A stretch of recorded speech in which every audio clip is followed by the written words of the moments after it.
బాపు మరో బలగం అనుకున్నా, కానీ కాదు. డైరెక్టర్ కథని బాగానే రాశారు, కానీ ఎలివేషన్స్ బాగా తీయలేకపోయాడు.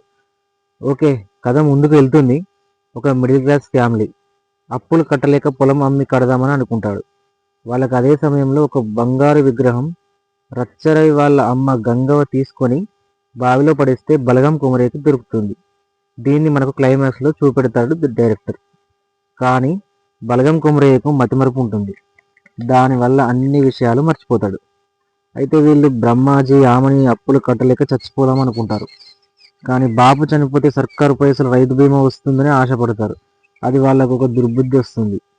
ఈ సీన్ నాకు సినిమాలో నచ్చలేదు బ్రో. కానీ పత్తి చేను అమ్మకానికి తీసుకెళ్తే వచ్చిన పత్తిని బ్రహ్మాజీ కొడుకు చేసే పని వల్ల పత్తి వర్షానికి మొత్తం ఖరాబ్ అవుతుంది అమ్మే బీట్లో. ఈ సీన్ మాత్రం భలే తీశాడు. మా రైతుల పరిస్థితి అదే బ్రో. పంట చేతికొచ్చే టయానికి దేవుడు అలా నాశనం చేసేస్తాడు.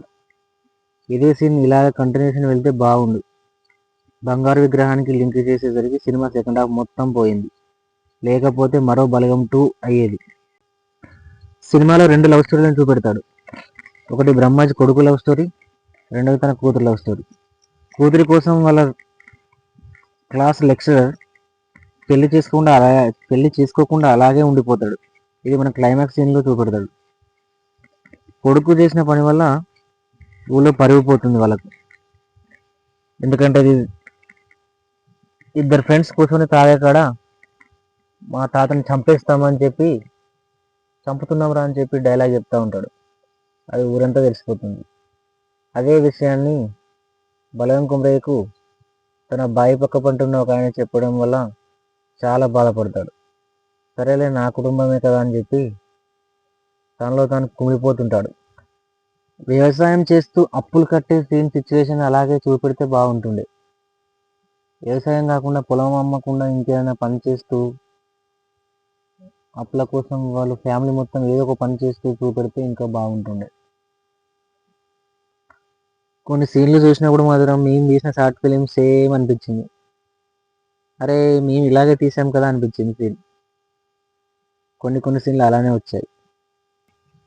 గ్రామాల్లో ఉండే ప్రతి రైతులందరి జీవితాలు ఇలానే ఉంటాయి సినిమాలో చూపించినట్టు.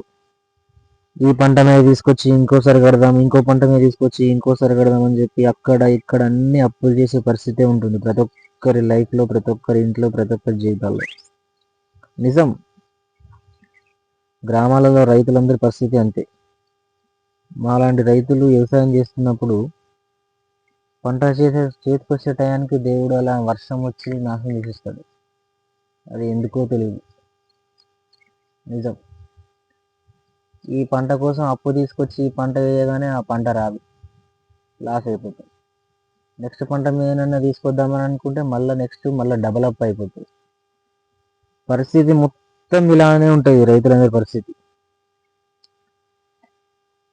ఎందుకో ఏమో ఈ జీవితాలు రైతులే ఎప్పుడు బాగుపడతాయో ఏమో అర్థం కాదు. ఈ సినిమాలో అందరి పాత్రలు బాగానే చేశారు.